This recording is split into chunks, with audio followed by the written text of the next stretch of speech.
he sido profesor tanto tiempo, pues se me ocurre hacerlo ahora de esta manera. Además, de esta forma, puedo estar más cerca de ti. ¿Cómo estás? Y de ti. Y de ti. Y de todos ustedes.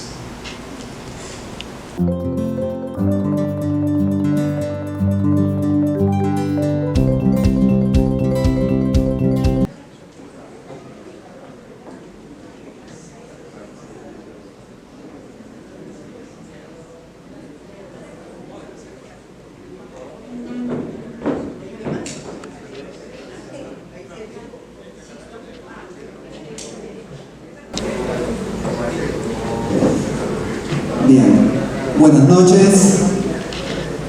Muchas gracias por venir aquí a la Casa de la Literatura Peruana en esta actividad muy especial en la que reconocemos la obra y la trayectoria de don Eduardo González Viaña.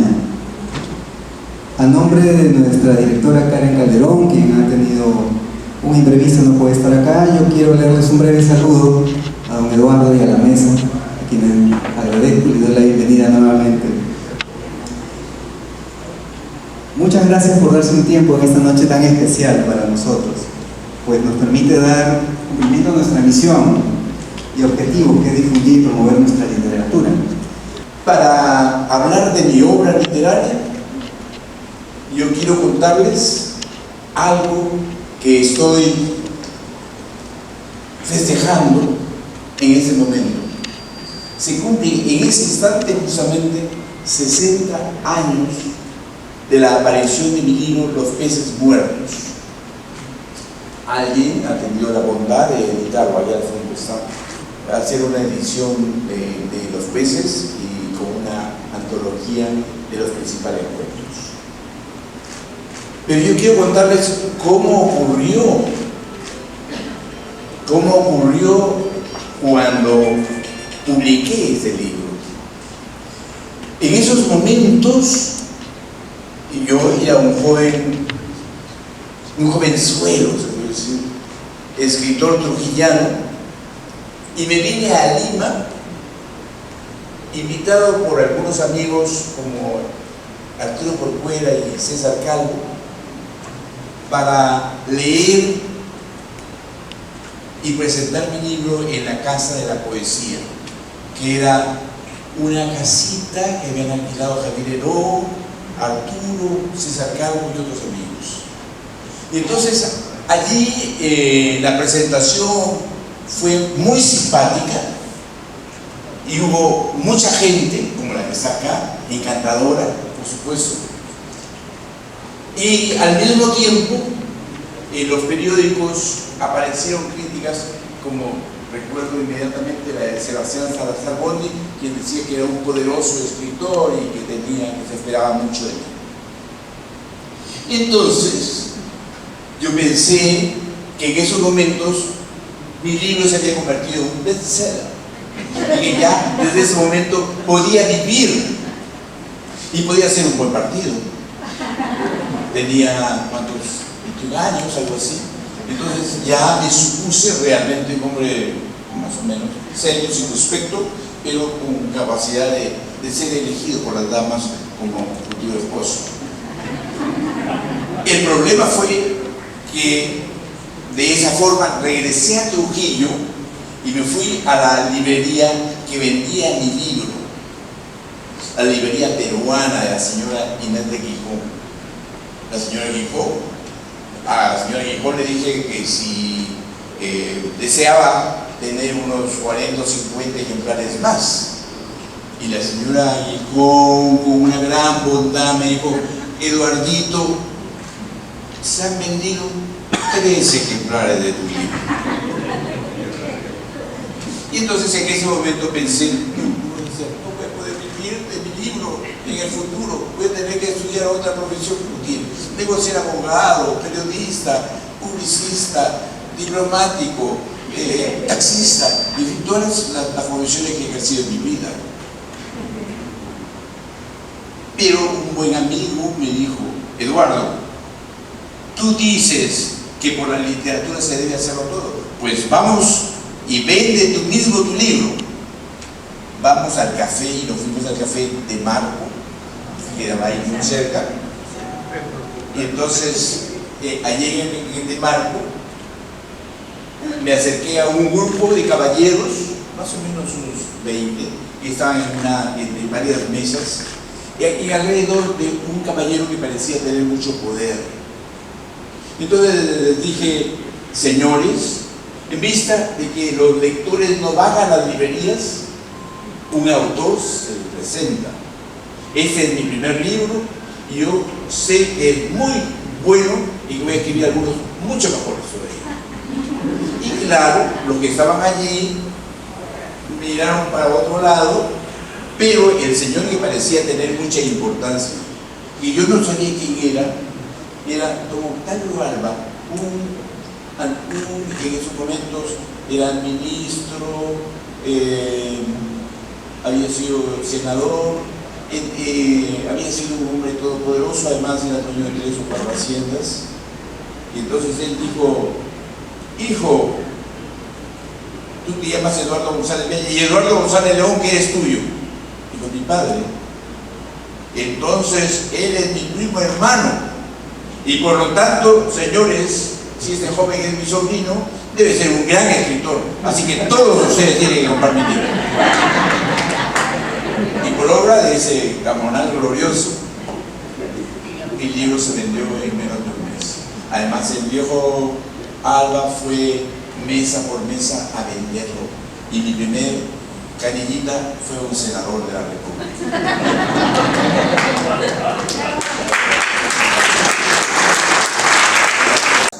Bien, me encuentro con el escritor Eduardo González Viaña, a quien le han rendido homenaje el día de hoy, sábado 2 de marzo. Primero quisiera saber sus impresiones, cómo se siente después de haber recibido tanto afecto y amor, cariño de todas las personas que han asistido a celebrarlo el día de hoy. Muy asombrado, debe ser para otro, me pregunté al comienzo, pero comprobé que en realidad lo hacían por mí. Entonces deben estar un poquito equivocados, porque no soy todo lo que han dicho. Pero muchas gracias por la equivocación. Escritor, coméntenos, ya que usted ha escrito sobre García Lazo de la Vega, José María Arguedas y César Vallejo también, un poeta que en su momento fue considerado poco entendible sobre la publicación de Trilce. ¿Usted considera que actualmente ya no es tan difícil leer a César Vallejo o entenderlo en ese caso, sobre todo en el aspecto de Trilce? Bueno, para intentar de leer y entender a Vallejo hay que estar con las manos atadas y ser conducido a la cárcel, como lo fue él, y ser atacado en la cárcel y mantener una orden de prisión toda la vida. Entonces, así entenderás a Vallejo. Y para terminar, por favor, sé que en los últimos años has publicado varios libros, esperemos que no sea el último. ¿Tiene algún otro proyecto en camino también? El largo camino de Castilla fue inmediatamente después de la pandemia, después Jutimbo y Garcilaso, y después Caniragmi Arguedas. Y ahorita acabo de hacer una novela, mis memorias. En realidad esos libros me dan una respuesta a mi pregunta sobre la patria. Es un intento permanente de saber qué es la patria y si es necesario. Bien, muchas gracias, escritor.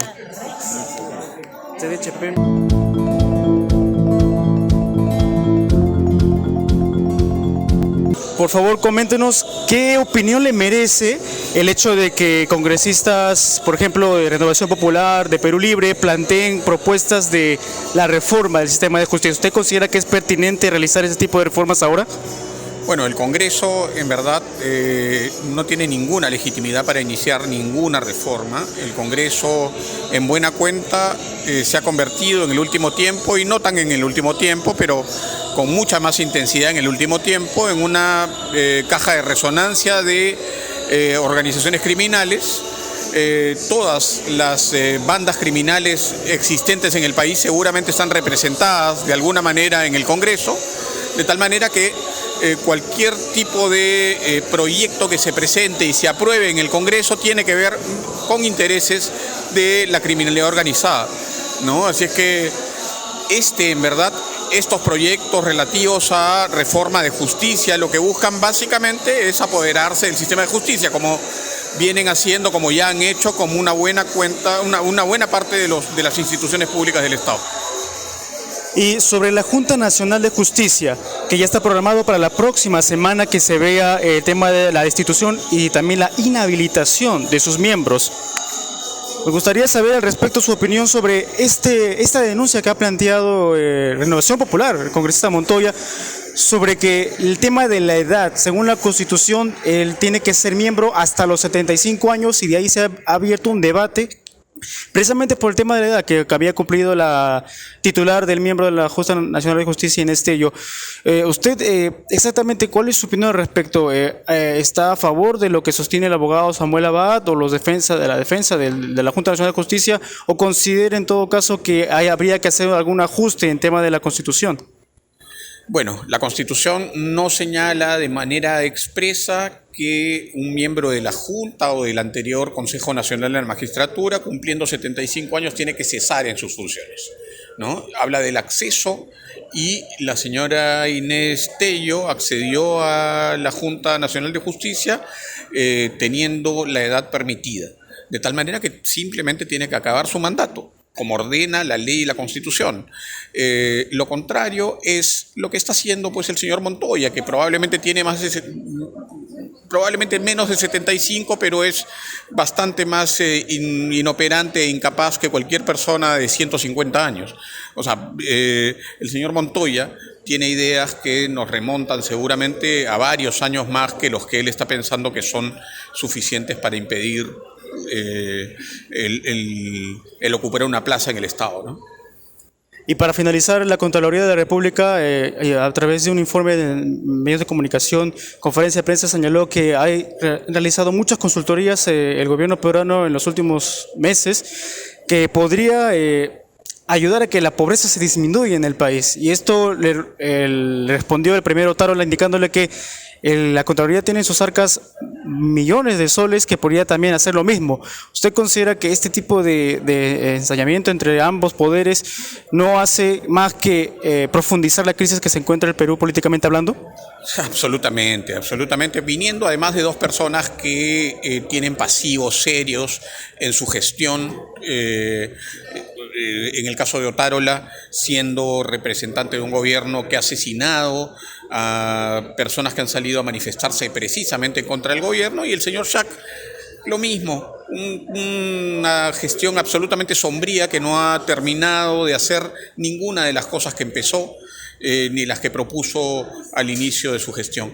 De tal manera que, claro, lo único que pasa aquí es que quieren ganar cámaras, ¿no? Quieren jugar para la platea, ¿no? Pero ya la gente los conoce y la gente los desprecia, ¿no? Muchas gracias, ex procurador.